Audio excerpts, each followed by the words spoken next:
नमस्कार दोस्तों, decode exam में आप सभी का स्वागत है। आज की क्लास में हम लोग डिस्कस करेंगे इकोनॉमिक्स के पीवाईक्यू को। पास्ट ईयर्स के क्वेश्चंस को हम डिस्कस करेंगे जो कि यूपी ट्रिपल एससी की विभिन्न परीक्षाओं में पूछे गए प्रश्न हैं ये। ठीक है, आज इस सीरीज की थर्ड क्लास है। इसके पहले हमने 2 क्लासेस ली है जिसमें इन्वायरमेंट से रिलेटेड क्वेश्चंस को हमने डिस्कस किया था, जो कि पीवाईक्यूज थे, पास्ट ईयर्स के क्वेश्चंस थे, यूपी ट्रिपल एससी की विभिन्न परीक्षाओं में पूछे गए प्रश्न थे। तो आज की क्लास में भी हम यही करने वाले हैं, लेकिन ये जो प्रश्न होंगे वो इकोनॉमिक्स से रिलेटेड होंगे। तो पहले प्रश्न को ध्यान से देखिए, यहाँ पर आपको पहला प्रश्न दिख रहा होगा। प्रश्न लेंदी है, ठीक है, तो अगर आप चाहें तो वीडियो को पॉज भी कर सकते हैं, प्रश्न को पढ़िए फिर उत्तर देने का प्रयास करिए। यहाँ पर क्या दिया गया है प्रश्न, under which method of depreciation the amount spend on a purchase of an asset is regarded as an investment which is assumed to earn interest at a certain rate. यहाँ पर ध्यान दीजिएगा, हम बात कर रहे हैं मेथड ऑफ डेप्रिसिएशन की, ठीक है, जहाँ पर हमने बात की है परचेज ऑफ एन एसेट की जिस पर की इंटरेस्ट मिल रहा है एट अ सर्टेन रेट। यही 3 चीज आपको आंसर बताएगी। फिर से हिंदी में मैं पढ़ दूं इसको एक बार। मूल्यह्रास की किस विधि के अंतर्गत किसी परिसंपत्ति की खरीद पर खर्च की गई राशि को एक निवेश माना जाता है जिस पर एक निश्चित दर पर ब्याज अर्जित करने की धारणा होती है। मतलब आपको एक निश्चित दर पर उस पर क्या मिल रहा है, इंटरेस्ट मिल रहा है। सबसे पहले हम डेप्रिसिएशन की बात करें, मूल्यह्रास की बात करें, तो इसमें क्या है, समय के साथ जो मूल्य है वो घट रहा है। सपोज करिए आज आप एक बहुत महंगी सी गाड़ी लेकर आए हैं, ठीक है, बहुत महंगी सी गाड़ी लेकर आए हैं, लेकिन आपको पता है कि 10 साल बाद उस गाड़ी की कीमत वो नहीं होगी जो आज के समय में उसकी कीमत है।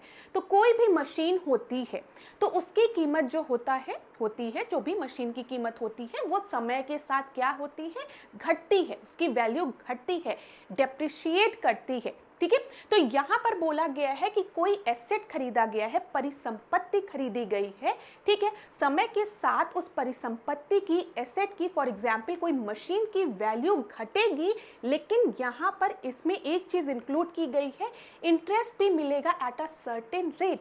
तो इस टाइप के मेथड ऑफ डेप्रिसिएशन को हम कहते हैं एन्युटी मेथड। डी आपका सही है। याद रखिएगा, जब भी एन्युटी मेथड की बात आएगी तो यहाँ पर जो भी एसेट है वहाँ पर हम वैल्यू डेप्रिसिएशन की तो बात करेंगे, मूल्यह्रास की तो बात करेंगे, लेकिन हम ये मानेंगे कि इस एसेट पर कुछ इंटरेस्ट भी मिल रहा है। ठीक है, ध्यान दीजिएगा इस चीज को, यही दिया गया ब्याज अर्जित करने की धारणा। क्लियर है ना क्लास? चलो अब हम लोग अगले प्रश्न को देखते हैं। कहीं पर भी अगर आपको दिक्कत होगी तो आप मुझे बताएंगे। ये जो प्रश्न था ये UP triple SC assistant accountant auditor 2024 का जो आपका एग्जाम था उसमें पूछा गया था 2025 में। क्लियर है? अब दूसरे प्रश्न को देखिएगा, ये बहुत ही सरल प्रश्न है। क्या बोला गया है, निम्नलिखित में से किसमें व्यक्तियों या व्यक्तियों के समूह के स्वामित्व वाले व्यवसाय शामिल होते हैं। ठीक है, यहाँ पर बोला गया कोई इंडिविजुअल या ग्रुप ऑफ इंडिविजुअल जो होते हैं उनका स्वामित्व होता है, उनकी ओनरशिप होती है। तो प्राइवेट सेक्टर्स की हम बात करते हैं जहाँ पर एक इंडिविजुअल की ओनरशिप होती है ना। तो आंसर क्या हो जाएगा, सी आपका सही उत्तर हो जाएगा। यूपी ट्रिपल एससी पेट एग्जाम में पूछा गया प्रश्न है, आसान सा प्रश्न है। जब हम ओनरशिप ऑफ इंडिविजुअल बात करते हैं या ग्रुप ऑफ इंडिविजुअल्स की बात करते हैं तो वो प्राइवेट प्रॉपर्टी होती है। बहुत ही आसान प्रश्न है। आगे देखते हैं तीसरे प्रश्न को। ध्यान से देखिएगा क्लास, आज इकोनॉमिक्स की क्लास है और मैं आपको बता रही हूँ इकोनॉमिक्स में अगर कहीं पर भी आपको दिक्कत होती है तो आप बेझिझक ऐश्वर्या मैम को बताइए कमेंट बॉक्स में। मैं पूरा प्रयास करूंगी कि आपको जहां पर भी प्रॉब्लम हो रही है वो प्रॉब्लम फिर कभी ना हो। वैसे मेरा एक्सपीरियंस भी है कि जिन जिन स्टूडेंट्स को मैंने इकोनॉमिक्स पढ़ाया है उन्होंने मुझे बोला भी है कि मैम अच्छे से समझ में आ गया। तो मैं ये चीज़ इसलिए नहीं बोलना चाह रही हूँ, आपको लगेगा कि ऐश्वर्या मैम ऐसे ही बोल लेंगे, लेकिन बस मैं आपसे ये कहना चाह रही हूँ किसी भी टॉपिक में दिक्कत होती है, जीडीपी क्या है, नेशनल इनकम क्या है, इन्फ्लेशन क्या है, तो मुझे कमेंट बॉक्स में बताइएगा, मैं आपको समझाऊंगी। उसके बाद आप बताइएगा कि मैम समझ में आया कि नहीं आया। ठीक है, तो चलिए अब हम तीसरे प्रश्न को देखते हैं, यहाँ पर ध्यान से देखिएगा। निम्नलिखित में से कौन सा क्षेत्र भारत का सबसे बड़ा नियोक्ता है? ठीक है, मतलब कौन सा सेक्टर है उसमें सबसे ज़्यादा आपको अगर हम देखें एम्प्लॉयर है, वो सबसे ज़्यादा एम्प्लॉयमेंट कौन सा सेक्टर भारत में प्रोवाइड करता है? पहला आपको प्राथमिक क्षेत्र दिया है, चतुर्थक क्षेत्र दिया है, तृतीयक क्षेत्र दिया है और द्वितीयक क्षेत्र दिया है। तो यहाँ पर जो आपका सही उत्तर है वो है प्राथमिक क्षेत्र। ठीक है, अब मेरी बात 2 मिनट ध्यान से सुनिएगा। जब भी हम भारत की बात करते हैं तो मुख्यतः यहाँ पर हम 3 सेक्टर्स की बात करते हैं, प्राइमरी सेक्टर की, सेकेंडरी सेक्टर की और टर्शरी सेक्टर की। प्राथमिक, द्वितीयक और तृतीयक क्षेत्र की हम बात करते हैं।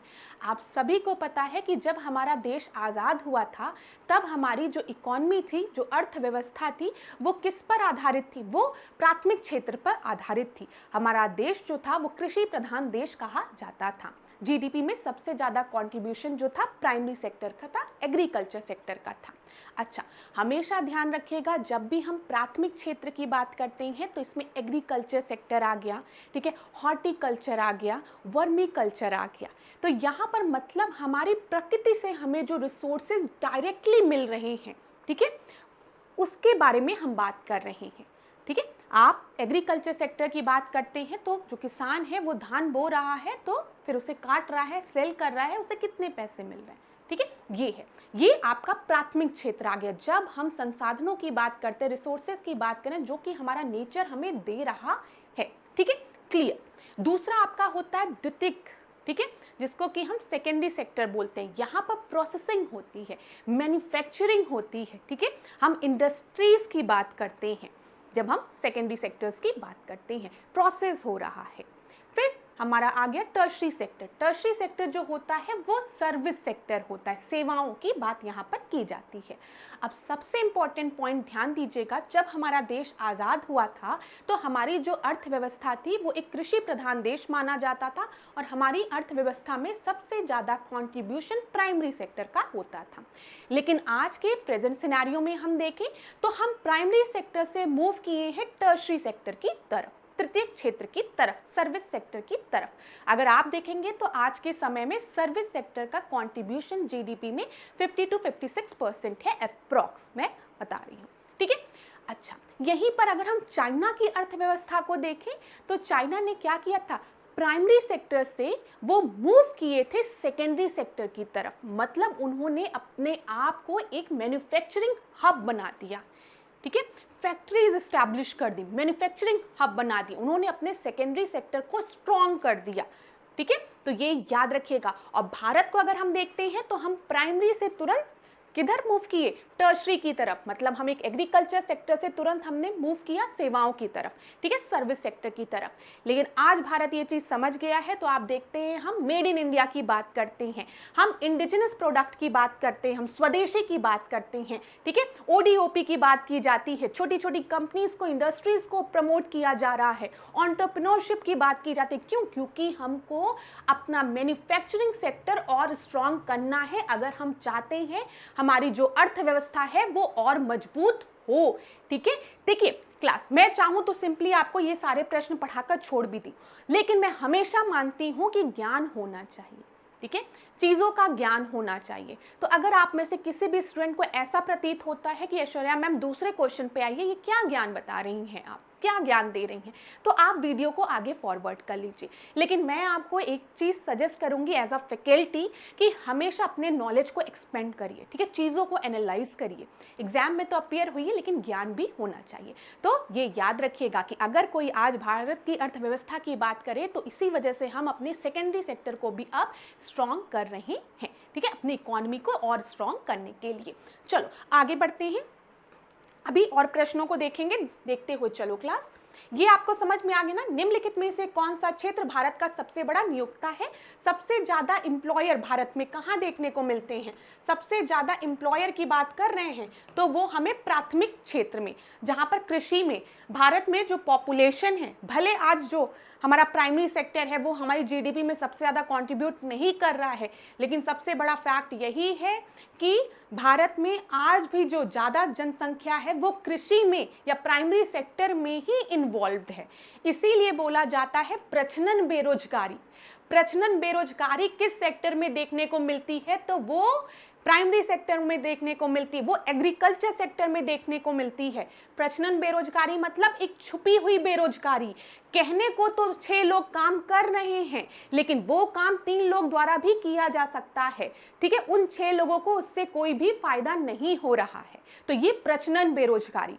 आपको पता है, अगर हम देखें स्मॉल फार्मर्स, छोटी छोटी लैंड्स उनके पास होते, पूरा परिवार उसी एक छोटे से लैंड में काम कर रहा है। कहने को तो सबके पास रोजगार है, लेकिन उससे जो प्रोडक्शन हो रहा है उस पर कोई फर्क नहीं पड़ा। अगर वो छोटे से भूमि पर 2 आदमी भी काम करे तब भी उनको उतना ही लाभ होगा।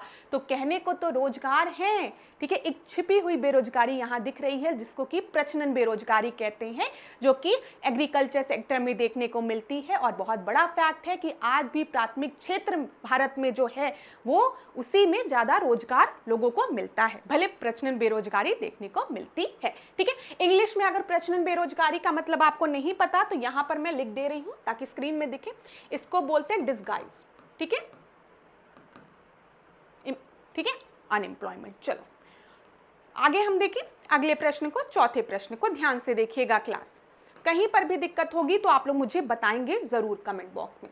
चौथे प्रश्न को देखिए, किसी भी विकासशील अर्थव्यवस्था के प्रारंभिक चरणों में अधिकांश गतिविधियां डैश क्षेत्र से संबंधित होती है, ठीक है। अब आपको पता है कोई भी अर्थव्यवस्था है, विकासशील देश है, तो सबसे पहले किस सेक्टर का कंट्रीब्यूशन वहां पर होगा? प्राइमरी सेक्टर का ही होगा, प्राथमिक क्षेत्र का ही होगा, ठीक है। एग्रीकल्चरल इकोनॉमी ही होगी। हाँ, ये बात दूसरी है कि हम किस सेक्टर की तरफ फिर मूव करते हैं।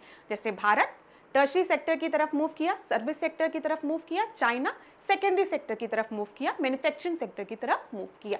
लेकिन जब हम बात करते हैं प्राथमिक उसकी प्रारंभिक चरण की, तो यहाँ पर सबसे बड़ा जो अधिकांश जो गतिविधियां होती हैं किस क्षेत्र की होती हैं? वो आपके प्राथमिक क्षेत्र की ही होती हैं, ठीक है। और प्राथमिक क्षेत्र में आपकी कृषि मतलब एग्रीकल्चर हो गया, हॉर्टिकल्चर हो गया, फॉरेस्ट्री हो गया, फिशिंग हो गई, ये सब आता है। ये मत सोचना कि जब हम प्राइमरी सेक्टर की बात करें, प्राथमिक क्षेत्र की बात करें तो खाली कृषि ही आएगी, ठीक है।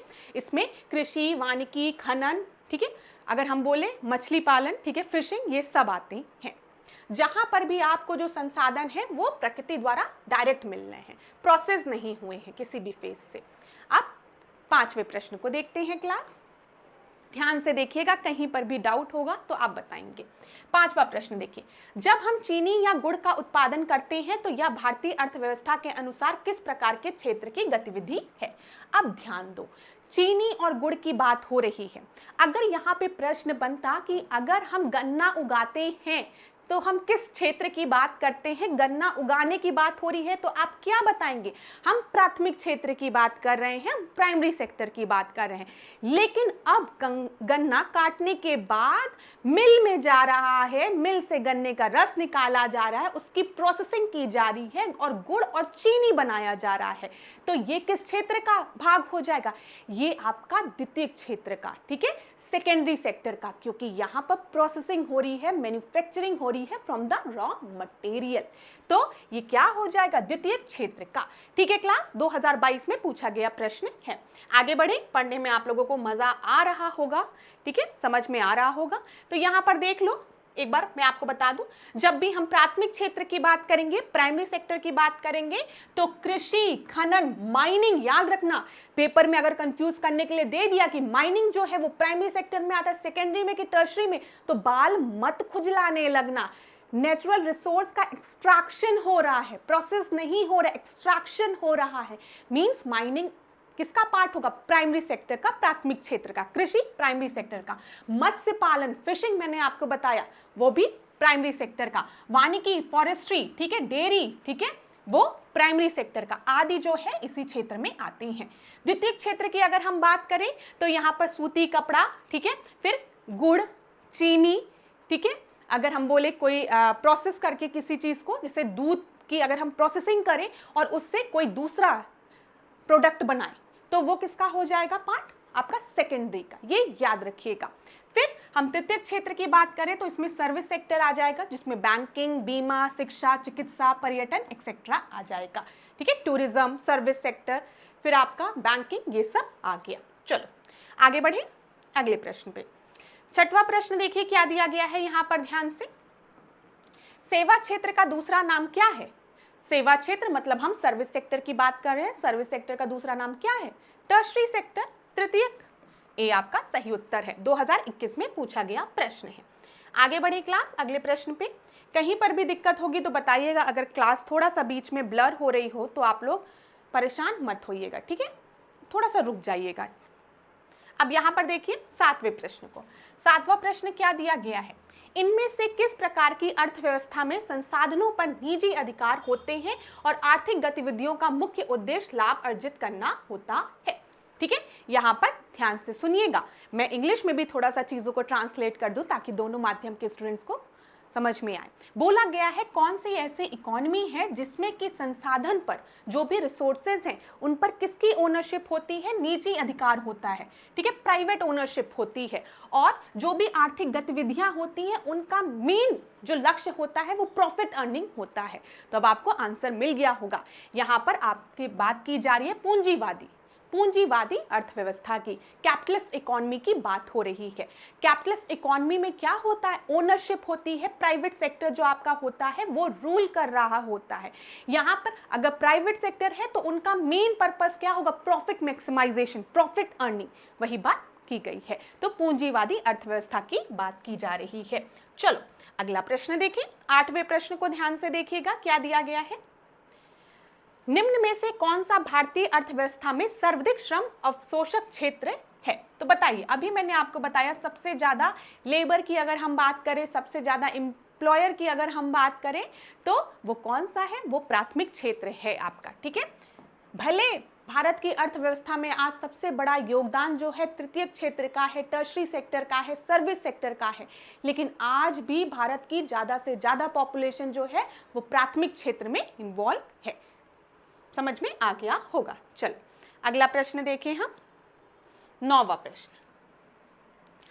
प्रश्न देखिए क्या दिया गया है क्लास। अगर क्लास अच्छी लग रही हो तो वीडियो को लाइक करना और कमेंट करना मत भूलिएगा। आपको जैसे आपका स्कोर कार्ड खुशी देता है वैसे फैकल्टीज को कमेंट बॉक्स में जो मतलब आप लोग बताते हैं कि मैम समझ में आ रहा है कि नहीं आ रहा है, उसको पढ़कर खुशी मिलती है। चलो 9वें प्रश्न को देखिए। यहाँ पर भारतीय अर्थव्यवस्था के बारे में अमर्त्य सेन के सुझावों से संबंधित निम्नलिखित कथनों पर विचार कीजिए, ठीक है। अच्छा, जब भी हम अमर्त्य सेन की बात करेंगे तो यहाँ पे कैपेबिलिटी अप्रोच के बारे में याद रखिएगा। कैपेबिलिटी अप्रोच की बात किसने की है? अमर्त्य सेन ने की है। इन्होंने क्या कहा है?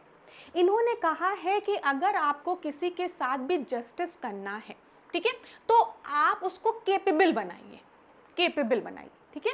जैसे अगर आपको किसी की मदद करनी है, समझिए, अगर आपको किसी की मदद करनी है तो आप ऐसा नहीं कि उसको पैसे दे दीजिए, आप उसको केपेबल बनाइए, उस लायक बनाइए कि वो खुद पैसे कमा सके। बोला जाता ना, जो भी आपकी कैपेबिलिटी है, अगर कोई खाना अच्छा बना रहा है तो फिर वो खाना अच्छा बनाकर उसको सेल करके क्या हो सकता है? पैसे कमा सकता है, ठीक है। जो उसका हुनर है उसको समझिए और उसको और निखारिए और उसके माध्यम से आप उसको सशक्त बनाइए, कहने का मतलब है, ठीक है। अगर कोई क्रिकेट अच्छा खेल रहा है और आपको पता है उसके अंदर ये कैपेबिलिटी है और वो उसके माध्यम से अपने जीवन में मतलब पैसे कमा सकता है या अपने आप को सशक्त कर सकता है, तो उसको वही कार्य करना चाहिए। कैपेबिलिटी अप्रोच, जो भी आपके अंदर का हुनर है आप कैपेबल बनिए, ठीक है। ये चीज़ बहुत ही अच्छी मुझे लगती है, खासकर जब हम सशक्तिकरण की बात करते हैं तो ऐसा नहीं है कि आप किसी को अपने ऊपर इंडिपेंडेंट बना दीजिए। हम पैसा दे दे कि लो आज 100 रुपये, 200 रुपये, 300 रुपये, 400 रुपये, आप उसको उस लायक बनाइए कि वो 100-200 रुपये खुद क्या करे? कमा सके। तो ये याद रखिएगा। चलिए अब यहाँ पर आते हैं हम, इसमें क्या दिया गया है? निम्नलिखित कथनों पर आपको विचार करना है। इसे वस्तु उन्मुख होना चाहिए, इससे जन उन्मुख होना चाहिए। अब आप देखिए कैपेबिलिटी अप्रोच की अगर बात करें, अमर्त्य सेन है तो वो हमेशा जन उन्मुख होने की बात करेंगे, वस्तु उन्मुख होने की बात नहीं करेंगे, ठीक है। वो किसकी बात करेंगे? जन उन्मुख होने की। फिर सबसे अधिक निर्धन व्यक्ति की आर्थिक सुरक्षा होनी चाहिए, ठीक है, आर्थिक सुरक्षा होनी चाहिए। आर्थिक सुरक्षा उनको कब मिलेगी? जब वो सशक्त होंगे। सशक्त कैसे होंगे? जब आप उनको कैपेबल बनाएंगे, ठीक है। विश्व अर्थव्यवस्था में इनके एकीकरण के साथ राष्ट्रीय बचाव होना चाहिए, ये भी बिल्कुल सही है। वस्तु उन्मुख होना चाहिए, भाई ये गुड्स की क्यों बात करेंगे, ये प्रोडक्ट्स की क्यों बात करेंगे, आप खुद सोचिए। मैंने आपको बताया कैपेबिलिटी अप्रोच के बारे में इसलिए क्योंकि आपको समझ में आ गया होगा कि अमर्त्य सेन कहना क्या चाह रहे थे, तो कहीं ना कहीं वो वेलफेयर की बात कर रहे हैं लोगों की, ठीक है। तो वस्तु उन्मुख होना चाहिए, ये क्यों, और अगर कोई वस्तु उन्मुख है तो जन उन्मुख की बात क्यों करेंगे। तो यहाँ पर ध्यान रखिएगा, 1 और 2 तो होगा ही नहीं, ठीक है। यहाँ पर आपका होगा 2 जन उन्मुख, सबसे अधिक निर्धन व्यक्ति की आर्थिक सुरक्षा होनी चाहिए, विश्व अर्थव्यवस्था में इनके एकीकरण के साथ राष्ट्रीय बचाव भी होना चाहिए, ठीक है। ये चीज क्लियर है, आपको पता है ये एक अर्थशास्त्र के, इन्हें अर्थशास्त्र का नोबेल पुरस्कार भी मिला है, ठीक है, ये ध्यान रखिएगा। चलो आगे बढ़ते हैं, अगला प्रश्न देखिए क्लास, 10वां प्रश्न। 10वां प्रश्न देखिए क्या दिया गया है यहाँ पर एक बार। ब्रिटिश शासन के आगमन से पहले भारत की स्वतंत्र अर्थव्यवस्था थी, ठीक है। ब्रिटिश शासन के आगमन से पहले भारत की स्वतंत्र अर्थव्यवस्था थी। उस समय निम्नलिखित में से कौन सा प्रमुख व्यवसाय नहीं था। अब ध्यान दीजिएगा, बोला गया है यहाँ पर भारत की अर्थव्यवस्था की बात की है ब्रिटिश शासन के होने के पहले। अब देखो हमारे यहाँ हम कृषि तो पहले से ही होती थी, ठीक है, कृषि तो पहले से ही होती, तो ऐसा तो है नहीं कि ब्रिटिशर्स के आने के बाद कृषि शुरू हुई, ठीक है। निर्माण कार्य भी होता था, भवनों का निर्माण होता है तो निर्माण कार्य तो होता ही था। हस्तशिल्प आपको पता है, हैंडीक्राफ्ट इंडस्ट्री तो हमारे यहाँ की बहुत फेमस थी। जब ब्रिटिशर्स आए तो उन्होंने क्या कहा, उन्होंने हमारे हैंडीक्राफ्ट इंडस्ट्रीज को पूरी तरीके से खत्म करने का प्रयास किया। इसीलिए जब हम देखते हैं स्वदेशी मूवमेंट होता है तो स्वदेशी मूवमेंट में क्या कहा जाता है, स्वदेशी प्रोडक्ट को, जो बाहर के जो फॉरेन गुड्स हैं उनको बाइकॉट करने की बात की जाती है, खादी की बात की जाती है, चरखा की बात की जाती है, ठीक है। हमारे यहाँ के जो हैंडीक्राफ्ट इंडस्ट्रीज हैं उनको और प्रमोट करने की बात की जाती है। तो ध्यान दीजिएगा, पर्यटन ये आपका होगा, ठीक है, क्योंकि बोला गया उस समय ब्रिटिश शासन के आगमन से पहले भारत की स्वतंत्र अर्थव्यवस्था थी, उस समय निम्नलिखित में से कौन सा प्रमुख व्यवसाय नहीं था, तो टूरिज्म नहीं था, ये कहा जा सकता है। अगला प्रश्न देखिए क्लास, अगला प्रश्न देखिएगा क्या दिया गया है यहाँ पर, 11वां प्रश्न, 11वां और 12वां, ठीक है। आवश्यकता विहीनता सिद्धांत के प्रतिपादक अर्थशास्त्री कौन है, तो आवश्यकता विहीनता सिद्धांत के प्रतिपादक कौन है, वो है प्रोफेसर जेके मेहता, ठीक है, ए आपका सही उत्तर है, ठीक है। अगर हम देखें आवश्यकता विहीनता सिद्धांत के अनुसार अर्थशास्त्र वह विज्ञान है जो कि आवश्यकता विहीन अवस्था प्राप्त करने में मानव व्यवहार का एक साधन के रूप में अध्ययन करता है, ठीक है, लिख लीजिए। 12वां प्रश्न देखिए, भारतीय अर्थव्यवस्था का मेरुदंड कौन सा क्षेत्र है, बोला गया है, तो यहाँ पर कृषि क्षेत्र है भारतीय अर्थव्यवस्था का मेरुदंड। चलिए अगला प्रश्न देखते हैं, यहाँ पर 1 मिनट क्लास, बस ये वाला हमने डिस्कस कर लिया है थोड़ा सा, 8th प्रश्न हमने देखा था इस प्रश्न को। अब यहाँ पर ये 13th क्वेश्चन को देखिए। 13th क्वेश्चन क्या दिया गया है आपका, ध्यान से देखिएगा, निम्नलिखित में से कौन सा रोजगार प्राथमिक क्षेत्र से जुड़ा हुआ नहीं है। अब देखो माली जो है वो फूल कहाँ से तोड़ रहा है, पेड़ों से तोड़ रहा है, डायरेक्टली माला ले रहा है, तो माली फूल बेच रहा है ना, तो ये आपका क्या प्राथमिक क्षेत्र वाला रोजगार हो गया, ठीक है। कुम्हार भी होगा, टोकरी बुनने वाला भी होगा, पुजारी जो है, पुजारी आपको सेवा दे रहा है, सर्विस दे रहा है ना, तो पुजारी जो है वो प्राथमिक क्षेत्र से नहीं बिलोंग करेगा। तो ये पूछा गया है 16 में, ये प्रश्न पूछा गया है। चलो समझ में आ गई होगी चीजें। अब हम लोग आर्थिक विकास एवं मापन की बात करते हैं। ये प्रश्न देखो, अच्छा जैसे ही जीडीपी की बात आती है ना, मेरे विद्यार्थी लोग जो है ना वो थोड़ा सा डर जाते हैं। आप लोग भी डरते हैं क्या जीडीपी के बारे में, जीडीपी से रिलेटेड कोई प्रश्न दिख जाए तो पहले प्रश्न को देखते हैं। जीडीपी की बात यहाँ पर की गई है, सकल घरेलू उत्पाद की बात की गई है, जीडीपी डिफ्लेटर की बात की गई है, ध्यान दीजिएगा, जीडीपी डिफ्लेटर की बात की गई है। इसका अनुपात क्या है, तो ध्यान दीजिएगा, जो जीडीपी डिफ्लेटर होता है वो nominal GDP to real GDP होता है, ठीक है। अगर जीडीपी डिफ्लेटर कहीं लिखा हुआ है इस तरीके का डिफ्लेटर, तो वहां पर होता है नॉमिनल जीडीपी, ठीक है, अपॉन, याद रखिएगा, रियल जीडीपी, ठीक है। तो यहां पर आपका सही उत्तर डी हो जाएगा। क्लियर है? अब मैं आप लोगों का थोड़ा सा समय लूँगी और आपको कुछ चीज़ें पढ़ाना चाहूँगी। अगर किसी स्टूडेंट्स को आता है, किसी विद्यार्थी को, तो वो चाहे तो स्किप भी कर सकता है अगर उसको खाली प्रश्न देखने हैं। लेकिन अगर किसी को थोड़ा सा पढ़ना है तो वो रुक सकता है, ठीक है, क्योंकि 5-10 मिनट लगेंगे मुझे पढ़ाने में। अब देखिए यहाँ पर जीडीपी की बात की गई है, ग्रॉस डोमेस्टिक प्रोडक्ट और ग्रॉस नेशनल प्रोडक्ट की। यहाँ पर जब भी हम ग्रॉस डोमेस्टिक प्रोडक्ट की बात करते हैं तो सबसे इम्पॉर्टेंट जो टर्मिनोलॉजी है वो है डोमेस्टिक टेरिटरी। डोमेस्टिक टेरिटरी, ठीक है, मतलब हम बात कर रहे हैं भारत की, ऐसे समझो भारत की। तो भारत की में जितना भी प्रोडक्शन हो रहा है, जितना भी प्रोडक्शन हो रहा है वो सारा आपका जीडीपी का पार्ट होगा। जीडीपी में ये मैटर ही नहीं करेगा कि वो प्रोडक्शन कोई विदेशी कर रहा है, फॉरेनर कर रहा है या भारतीय कर रहा है। अगर वो भारत की डोमेस्टिक टेरिटरी के अंदर है तो वो जीडीपी का हिस्सा होगा, एकदम सरल भाषा में। लेकिन यहाँ पर एक चीज़ ध्यान रखिएगा, एम्बेसी की अगर हम बात करें, भारत की एम्बेसी जो है वो पाकिस्तान में है, भारत की एम्बेसी इजराइल में है, भारत की एम्बेसी वहाँ पर है। तो वो जो एम्बेसी है, भारत की एम्बेसी की मैं बात कर रही हूँ, तो उस एम्बेसी में किसका अधिकार है, किसका रूल चल रहा है? भारत सरकार का, ठीक है। तो वो एम्बेसी में जो भी एक्टिविटीज़ होंगी वो भी जीडीपी का पार्ट होगा। समझ में आ रहा है? ध्यान से फिर से सुनिएगा, जब भी हम जीडीपी की बात करते हैं तो वहाँ पे डोमेस्टिक टेरिटरी मैटर करती है। डोमेस्टिक टेरिटरी वो एरिया है जहाँ पर कंट्री की गवर्नमेंट का कंट्रोल होता है and it belong to the resident. ये ध्यान रखिएगा, जहाँ पर कंट्री के गवर्नमेंट का अधिकार होता है and it belongs to the resident, तो वो आपका डोमेस्टिक टेरिटरी हो गया। इसीलिए मैंने आपको एम्बेसी का एग्जाम्पल दिया, क्योंकि एम्बेसी की जब बात आती है तो स्टूडेंट्स पूछते हैं कि मैम एम्बेसी तो भारत की एम्बेसी जो है अगर पाकिस्तान में है तो वो तो पाकिस्तान की टेरिटरी के अंदर है, तो वहाँ की एक्टिविटी जीडीपी में कैसे योगदान देगी?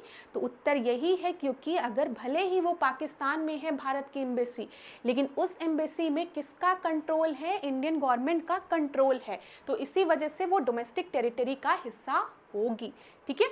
और जब हम बात करते हैं जीएनपी की, यहाँ पर ध्यान दीजिएगा, ग्रॉस नेशनल प्रोडक्ट की, तो यहाँ पर क्या मैटर करता है कि जो प्रोड्यूस कर रहा है वो नॉर्मल रेजिडेंट है कि नहीं, वो भारत का नागरिक है कि नहीं। सरल शब्दों में समझो, वो भारत का नागरिक है कि नहीं।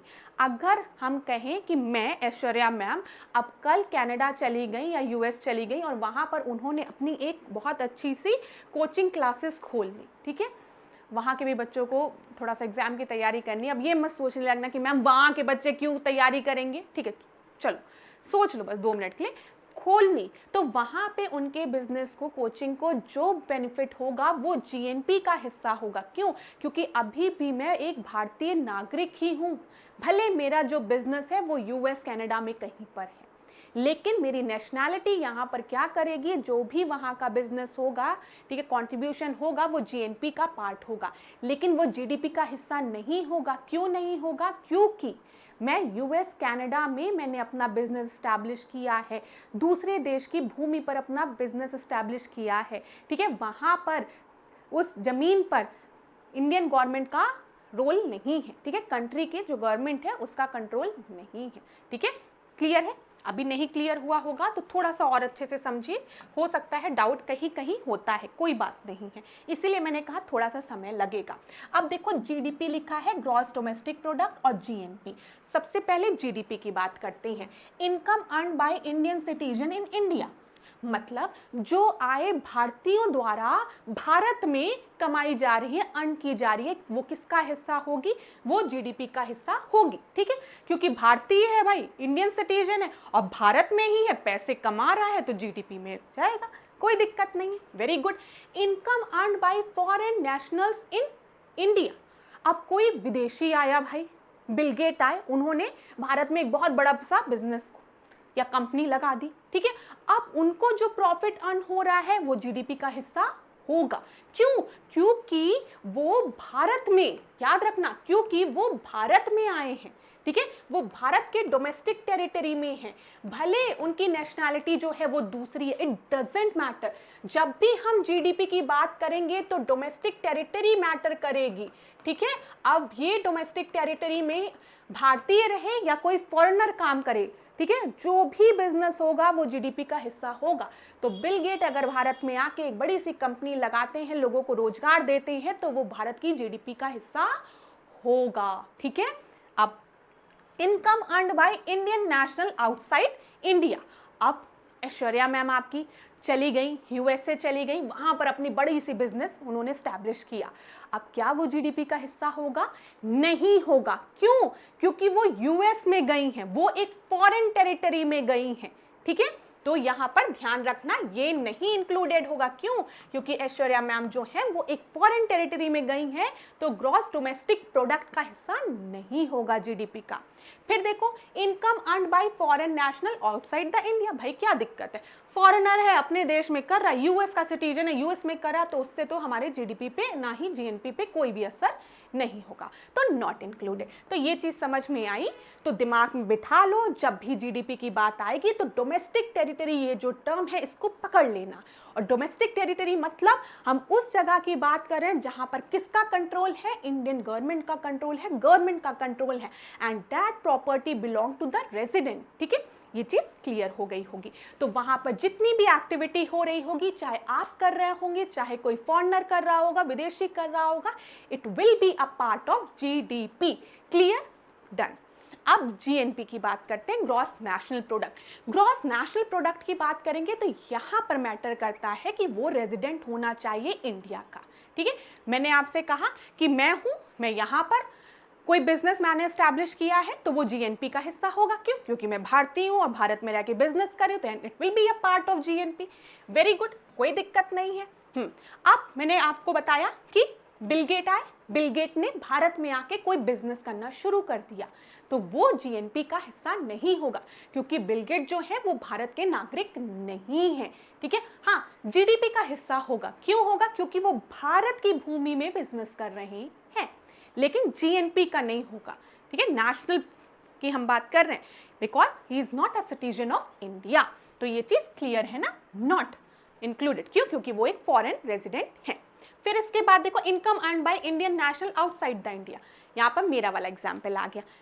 क्या मैं ऐश्वर्या यूएस में गई, वहां पर मैंने अपना एक बिजनेस स्टैब्लिश कर लिया, कंपनी स्टैब्लिश कर ली, प्रॉफिट अर्न कर रही हूं, तो it will be a part of GNP. क्यों? क्योंकि मैं भारत की नागरिक हूं, मैं भारत की एक नॉर्मल रेजिडेंट हूं, तो वो जो है वो जीएनपी में इंक्लूडेड होगा, लेकिन जीडीपी में नहीं इंक्लूडेड होगा। क्यों नहीं होगा? क्योंकि वो दूसरी भूमि है, ठीक है। यूएसए जो है वो फॉरेन टेरिटरी है, इसलिए जीडीपी में नहीं होगा, जीएनपी में होगा। क्यों होगा? क्योंकि ऐश्वर्या मैम तो भारतीय है।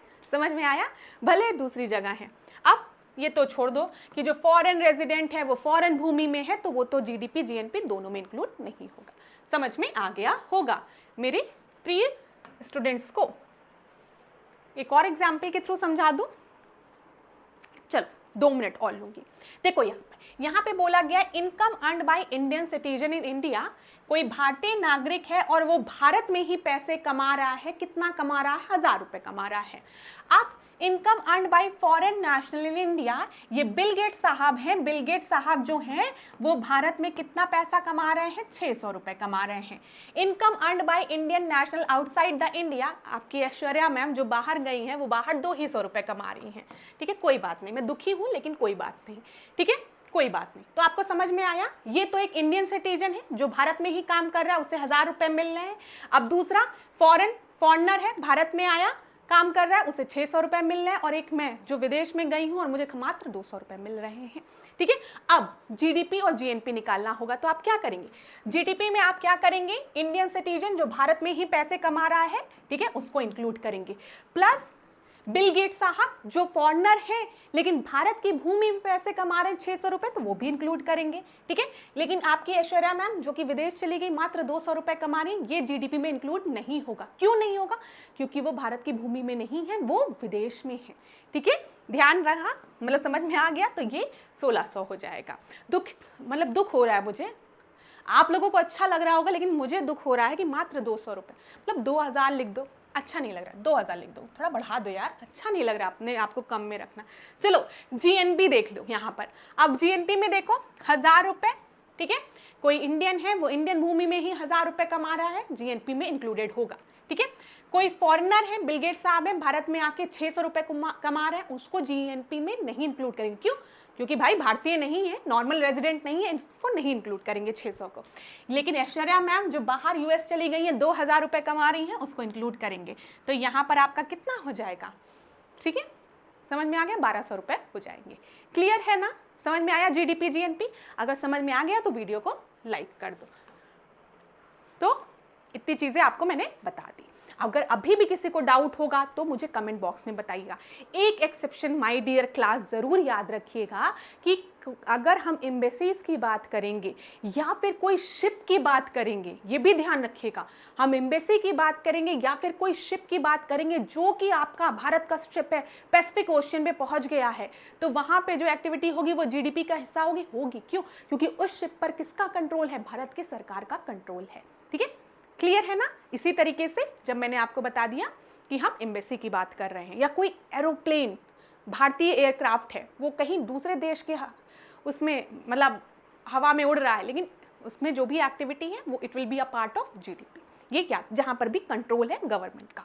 चलो इतनी चीज़ें मैंने अपने विद्यार्थियों को बता दी। अब आगे अच्छा जीडीपी डिफ्लेटर देख लूँ, एक बार दिखा दूं आपको फॉर्मूला।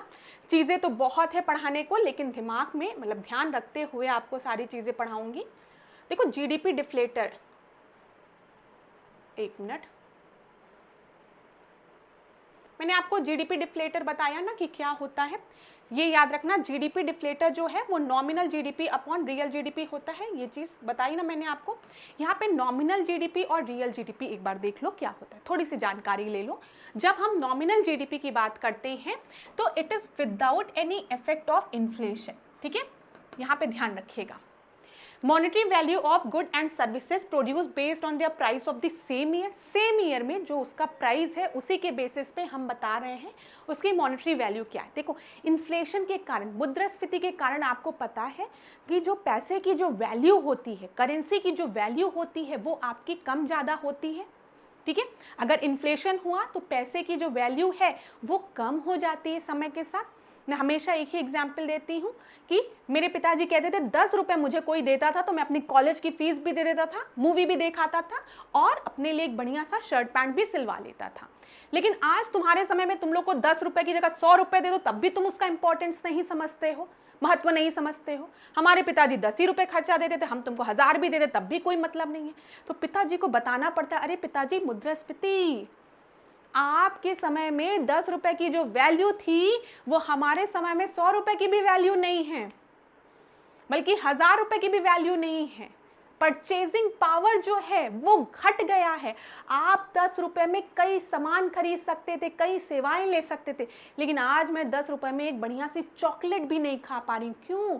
क्योंकि पैसे की जो वैल्यू है वो घट गई है इन्फ्लेशन के कारण। ठीक है, तो नॉमिनल जीडीपी में हम जब देखेंगे तो यहाँ पर इन्फ्लेशन के इफेक्ट को नहीं इंक्लूड किया जाएगा। ठीक है, मतलब यहाँ पर without any effect of inflation, it is a GDP without any effect of inflation and it is a inflation adjusted GDP. ठीक है, यहाँ पे इन्फ्लेशन के से जो चेंज आ रहा है, ठीक है, उसको जीडीपी में एडजस्ट किया जाएगा। बस ये याद रखना, nominal GDP means without any effect of inflation, real GDP means inflation adjusted GDP, ये ध्यान रखिएगा। ठीक है, क्लियर है? चलो कहीं पर भी डाउट होगा तो बताइएगा। चलिए यहाँ पर इतनी चीजें मैंने आप लोगों को बता दी। अब आगे देखते हैं हम लोग। क्वेश्चंस भी सॉल्व कराने हैं ना आपको क्लास, लेकिन ये पढ़ाना थोड़ा ज़रूरी था, इसलिए मैंने आप लोगों को पढ़ा दिया।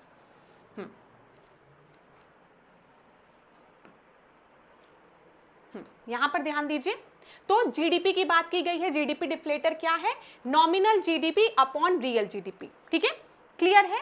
Nominal GDP upon real GDP. Nominal GDP में हम लोग इन्फ्लेशन के इफेक्ट को नहीं कैलकुलेट करेंगे, क्या उसका प्रभाव पड़ा। रियल जीडीपी में इन्फ्लेशन को इफेक्ट को ध्यान में रखते हुए जीडीपी को को कैलकुलेट किया जाता है, इसीलिए रियल बोला गया है। नॉमिनल में इग्नोर कर दिया जा रहा है मुद्रास्फीति के प्रभाव को, रियल में ध्यान दिया जा रहा है, ठीक है। और इन दोनों की जब रेशियो की बात करते हैं तो उसे जीडीपी डिफ्लेटर कहते हैं। अगले प्रश्न पे देखें, अगला प्रश्न देखते हैं 15th क्वेश्चन। ध्यान से देखिएगा क्लास, क्या पूछा गया है। The annual turnover during the month immediately preceding the date of the damage. क्षति की तिथि से ठीक पहले 12 महीने के दौरान वार्षिक टर्नओवर, ये ऐसा ही प्रश्न है, ठीक है। क्षति की तिथि से ठीक पहले 12 महीने के दौरान वार्षिक टर्नओवर। चलो एनुअल टर्नओवर तो 12 का ही होगा ना, ये चीज तो क्लियर है, ऐसा कोई इसमें वो नहीं है, ठीक है। यहाँ पर ध्यान दीजिए, which of the following act as a vehicle for mobilising and transferring the economy surplus to ultimate user, अर्थव्यवस्था के अधिशेष को अंतिम उपयोगकर्ताओं तक पहुंचाने और हस्तांतरित करने के लिए निम्नलिखित में से कौन सा माध्यम कार्य करता है। तो ध्यान दीजिएगा क्या बोला गया, अर्थव्यवस्था के अधिशेष को अंतिम उपयोगकर्ताओं तक पहुंचाने और हस्तांतरित करने के लिए निम्नलिखित में से कौन सा माध्यम कार्य करता है। मैन पावर, कॉमर्शियल सेंटर, ठीक है। आगे देखिए यहाँ पर man power, commercial centres, government policy या फिर फाइनेंशियल इंस्टीट्यूशन। तो डेफिनेशन से ही क्लियर हो रहा होगा, यहाँ पे उत्तर क्या होगा, फाइनेंशियल इंस्टीट्यूशन, ठीक है। अर्थव्यवस्था के अधिशेष को अंतिम उपयोगकर्ताओं तक पहुंचाने और हस्तांतरित करने के लिए वित्तीय संस्थाएं जो है वो कार्य करती हैं। ये संस्थाएं बचत को इकट्ठा करके उन्हें निवेश या उपभोग के लिए आवश्यकता रखने वाली अंतिम उपयोगकर्ता तक पहुंचाती है। वित्तीय संस्थाओं में आपका फाइनेंशियल इंस्टीट्यूशन में बैंक आ गया, बीमा कंपनीज आ गई, ठीक है, म्यूचुअल फंड्स आ गए, एक्सेट्रा। चलो अगला देखें 17th क्वेश्चन। अच्छा क्लास, एक चीज मुझे जरूर बता दीजिएगा, क्या आप एक्सप्लेनेशन इतना चाहते हैं कि आप ये चाहते हैं कि जल्दी जल्दी क्वेश्चंस को डिस्कस करें, ये मुझे कमेंट बॉक्स में बता दीजिएगा, क्योंकि ये जो क्लासेस हैं वो आपके लिए स्पेशली लाई जा रही है, आप लोगों की बहुत डिमांड थी इसलिए लाई जा रही है। तो मुझे पैटर्न आप बता दीजिए, क्या किया जाए, एक एक क्वेश्चन को इस तरीके से डिस्क्राइब किया जाए या फिर प्रश्न खाली पढ़ा दिए जाए। देखिए जैसे मैंने आपको जीडीपी जीएनपी के बारे में बताना शुरू किया तो थोड़ा समय लग गया ना, और उतनी देर में अगर हम प्रश्नों को डिस्कस करते तो नंबर ऑफ क्वेश्चंस ज़्यादा कवर कर लेते। तो आप मुझे कमेंट बॉक्स में बता दीजिएगा क्या सही तरीका है। तो आप लोगों के लिए क्लासेस है तो आप लोग को जिससे हेल्प मिले वही कार्य में आगे करूँगी, लेकिन इकोनॉमिक्स है तो थोड़ा समझ लेंगे तो कभी प्रश्न गलत नहीं होंगे, ये फ़ायदा होगा। चलो 17th क्वेश्चन को हम देखते हैं, meaning of the under developed country, ठीक है। अंडर डेवलप्ड इकोनॉमी का मतलब क्या होता है। अंडर डेवलप्ड इकोनॉमी वो कंट्रीज होती है जहां प्रति व्यक्ति वास्तविक आय जो होती है वो बहुत ही कम होती है, ठीक है। Countries in which per capita real income is very low, उसको हम अंडर डेवलप्ड कंट्री कहते हैं। क्लियर। अगला प्रश्न देखिए,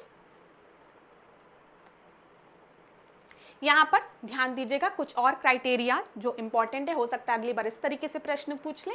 2025 में पूछा भी गया प्रश्न है कि जब हम अविकसित अर्थव्यवस्था की बात करते हैं, अंडर डेवलप्ड कंट्रीज की बात करते हैं, तो यहाँ पर कुल संख्या का 70 से अधिक जो हिस्सा होता है वो कृषि पर निर्भर करता है, ठीक है। कुल जनसंख्या का 70% से अधिक हिस्सा कृषि पर निर्भर करता है, मतलब ज्यादातर लोग जो है वो प्राइमरी सेक्टर पर आपके डिपेंडेंट होते हैं। उच्च बेरोजगारी होती है, गरीबी बनी रहती है, ठीक है।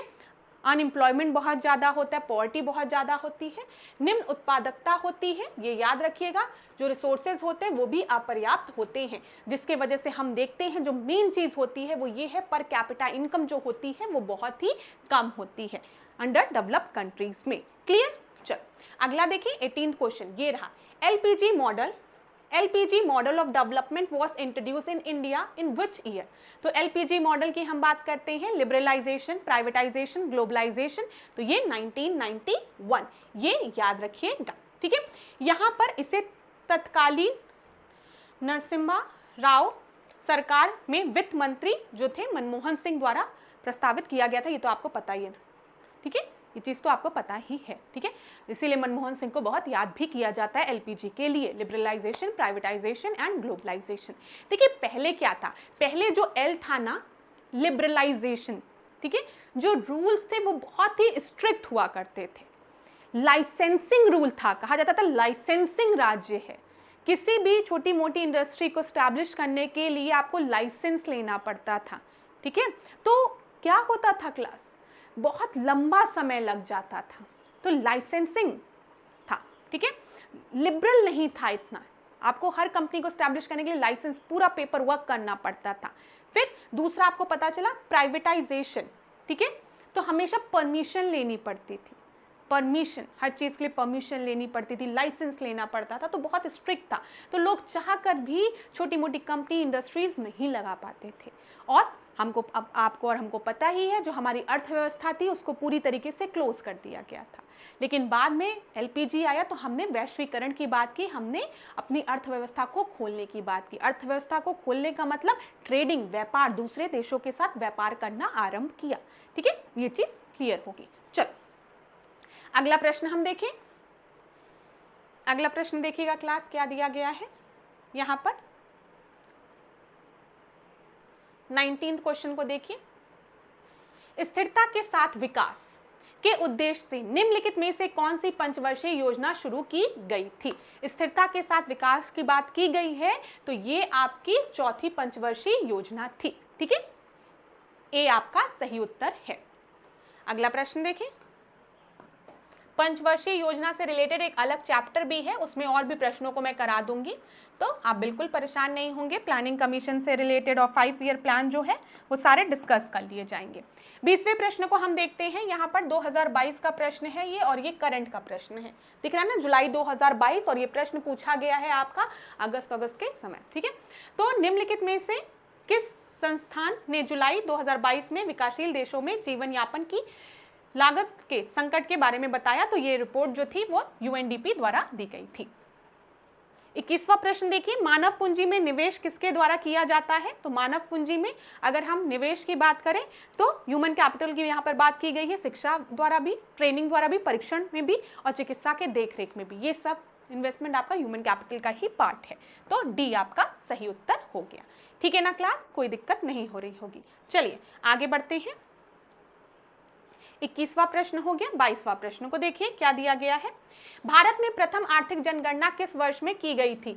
तो भारत में प्रथम आर्थिक जनगणना जो है वो 1977 में की गई थी, ये ध्यान रखिएगा। आर्थिक जनगणना की बात की गई है, इसलिए ये इंपॉर्टेंट है। चल अगला देखें। नेशनल इनकम एंड मेजरमेंट से रिलेटेड प्रश्न है ये। क्या प्रश्न पूछा गया है। Which accounting concept connotes the reliability, trustworthiness and verifiability, which means that there is some evidences in ascertaining the correctness of the information reported, ठीक है। कौन सी लेखांकन अवधारणा विश्वसनीयता, भरोसेमंदता व सत्यपनीयता को दर्शाती है, जिसका अर्थ है कि रिपोर्ट की गई जानकारी की सत्यता का पता लगाने में कुछ सबूत है। अच्छा, ये सिंपल सा प्रश्न है, ये किसका काम है, ऑब्जेक्टिव एविडेंस कॉन्सेप्ट का। चलिए अगला प्रश्न देखिए। यहां पर देखिए क्या दिया गया है, अब ध्यान से देखिएगा। जो जीडीपी जीएनपी पढ़ाया है यहाँ पे बेनिफिट देगा आपको। Which of the following best describe the net national product। अब ध्यान दीजिएगा क्लास, जीएनपी और में से जब हम डेप्रिसिएशन को माइनस करते हैं, डेप्रिसिएशन को माइनस करते हैं तो हमको एनएनपी मिलता है। क्या मिलता है, एनएनपी। जब भी हम डेप्रिसिएशन माइनस करेंगे तो हमें नेट मिलेगा। जब हम जीडीपी में से डेप्रिसिएशन माइनस करेंगे तो हमें नेट एनडीपी मिलेगा। यहाँ पर इसको मैं स्लाइड के थ्रू दिखाती हूँ ताकि आपको कंफ्यूजन ना हो। 1 मिनट का समय दीजिए। क्या बोला जाता है उसके लिए देखिएगा। यहाँ पर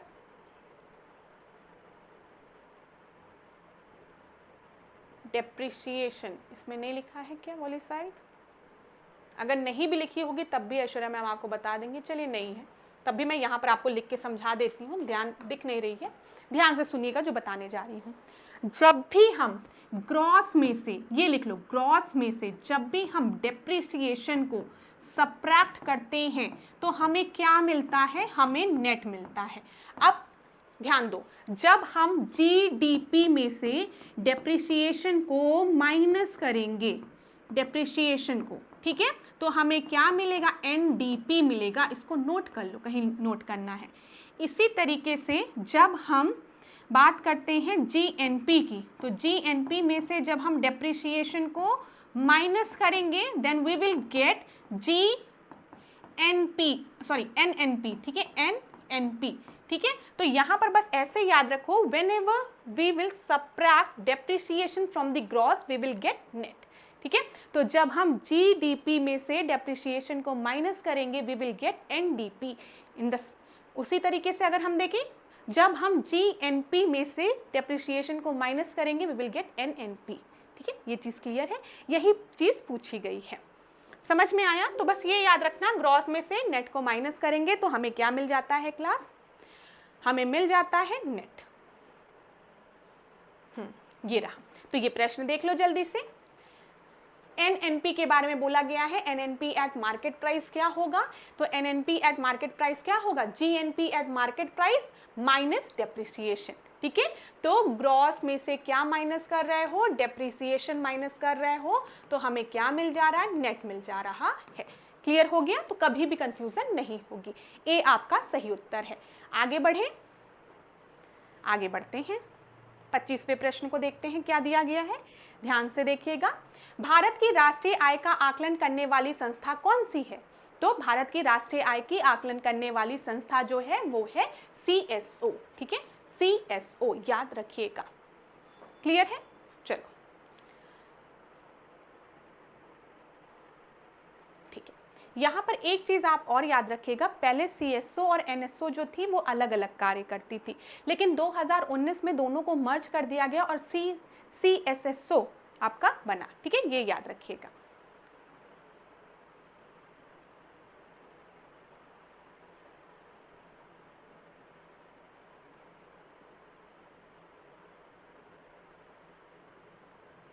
यहां पर देखिए अगले प्रश्न को क्या दिया गया है, 26वां प्रश्न है ये। कलकत्ता में भारतीय सांख्यिकी संस्था की स्थापना किसने की थी, ये पूछा गया है। तो कलकत्ता में भारतीय सांख्यिकी संस्थान की स्थापना की गई थी पीसी महानबोलिस द्वारा, ठीक है, पीसी महानबोलिस याद रखिएगा। भारत के सकल घरेलू उत्पाद में कृषि योगदान कितना है, तो ये 15% है, ठीक है। आप देख लीजिएगा करंट के डेटा में, तो ये अप्रॉक्स अभी भी 15 ही होगा। चलो आगे देखते हैं इस प्रश्न को। ये रहा 28वां क्वेश्चन, रुक जाओ, रुक गया। सकल घरेलू बचत में कौन प्रमुख योगदान करता है, बताइए सकल घरेलू बचत में कौन प्रमुख योगदान करता है, तो सकल घरेलू बचत में प्रमुख योगदान जो है वो परिवार का होता है, ठीक है, डी आपका सही उत्तर है। सकल राष्ट्रीय आय हमेशा निवल राष्ट्रीय आय से अधिक होती है क्योंकि इसमें सम्मिलित होता है पूंजी खपत भत्ता, ठीक है, ये याद रखिएगा। सी आपका सही उत्तर है, ठीक है, सी आपका सही उत्तर है। आगे देखें, यहां पर देख लो, ये देखो, ये रिलेशनशिप भी आप याद रखना, ये क्या है, GNP is equal to GDP plus X minus M, ठीक है। एक्स क्या है, एक्स क्या है, देशवासियों द्वारा विदेश में अर्जित आय, ठीक है, देशवासियों द्वारा। ऐश्वर्या मैम जब यूएस जा रही थी तो वहां पर जो उनको आय अर्जित हो रही थी, it will be a part of GNP, आपको पता है ना, ठीक है। तो इसीलिए यहाँ पर प्लस एक्स लिखा है। ऐश्वर्या मैम जो विदेश में अर्जित कर रही थी आय, वो जीएनपी का पार्ट होगा ना, क्यों, क्योंकि मैम तो इंडियन है, ठीक है। माइनस क्या लिखा गया है, एम, एम लिखा है विदेशियों द्वारा देश में अर्जित आय है। जब हम जीडीपी की बात कर रहे हैं, तो जब बिल गेट भारत में कंपनी लगाए थे तो वहां पे जो उनको आय मिल रही थी वो जीडीपी का हिस्सा थी, लेकिन वो जीएनपी का हिस्सा नहीं थी, क्यों, क्योंकि बिल गेट भारत के नागरिक नहीं है। तो इसीलिए लिखा है GNP is equal to GDP plus Aishwarya ma'am की आय जो कि एक्स है, ठीक है, माइनस बिल गेट की आय, क्योंकि नहीं लेंगे, जीएनपी है, ठीक है, वो भारत के नागरिक नहीं हैं। और मैंने आपको यहाँ पर बता दिया है, जब भी हम नेट की बात करेंगे तो ध्यान रखिएगा ग्रॉस में से डेप्रिसिएशन को माइनस कर दीजिएगा। तो वही लिखा NNP is equal to GNP minus depreciation. हो गया ये सारी चीजें। चलो आगे बढ़े, यहाँ पर ये जो प्रश्न है ये करंट का है, 30वां प्रश्न, तो आप ड्रॉप कर सकते हैं इसको, ठीक है। 2014-15 के कंटेक्स्ट में है। यहाँ पर देख लो 1947 में भारत में प्रति व्यक्ति की वार्षिक आय कितनी थी, तो ये 249 अप्रॉक्स थी, ठीक है, 249.60 अप्रॉक्स थी। ए आपका सही उत्तर है, 2019 में पूछा गया प्रश्न है ये। आगे बढ़ते हैं अगले प्रश्न पे। अगले प्रश्न को देखते हैं। चलो, ये बोर्ड भी कहता है कि रुक जाओ थोड़ी देर, बोर्ड भी क्या कहता है, रुक जाओ, बहुत पढ़ा लिया बच्चों को, ठीक है, बोर्ड ने कहा अब रहने दो। चलो यहां पर देखो,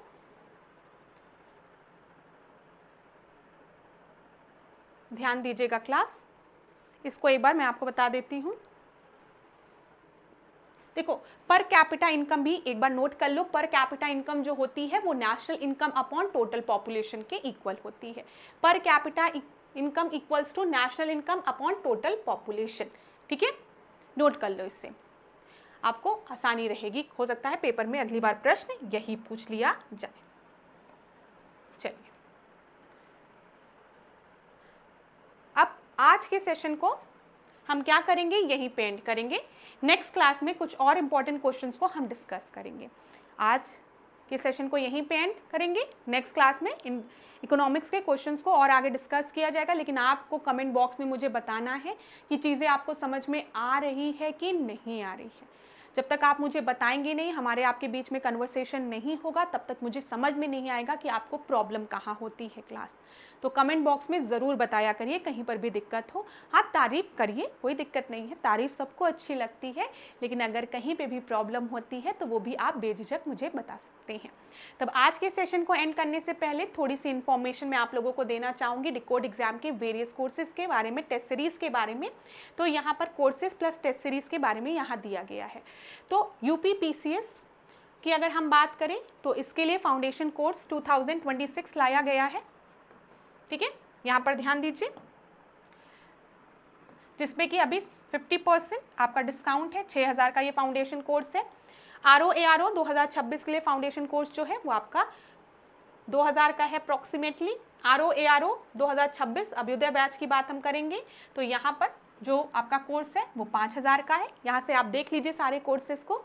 अगर आपको इनमें से किसी भी कोर्स को ज्वाइन करना है तो नीचे ये जो 2 व्हाट्सएप नंबर दिए गए हैं, 2 नहीं 3 व्हाट्सएप नंबर दिए गए हैं, इनमें से आप किसी पर भी कॉल कर सकते हैं, सारी इन्फॉर्मेशन आपको प्रोवाइड करा दी जाएगी। लेखपाल के लिए टेस्ट सीरीज़ है मात्र 500 रुपये में। अगर आप इस टेस्ट सीरीज़ को ज्वाइन करना चाहें तो आप ज्वाइन कर लीजिए। यहाँ पर मैक्सिमम नंबर ऑफ क्वेश्चंस को कवर किया गया है जहाँ से आपको परीक्षा में हेल्प मिलेगी, ठीक है। UP PCS 2026 prelim test series भी आप ज्वाइन कर सकते हैं जो कि 1000 रुपये की है, ठीक है। इसमें भी आपको क्वेश्चंस मिल जाएंगे। करंट अफेयर बूस्टर बैच है 251 रुपीज़ का, इसमें आपको सारे करंट अफेयर प्रोवाइड करा दिए जाएंगे।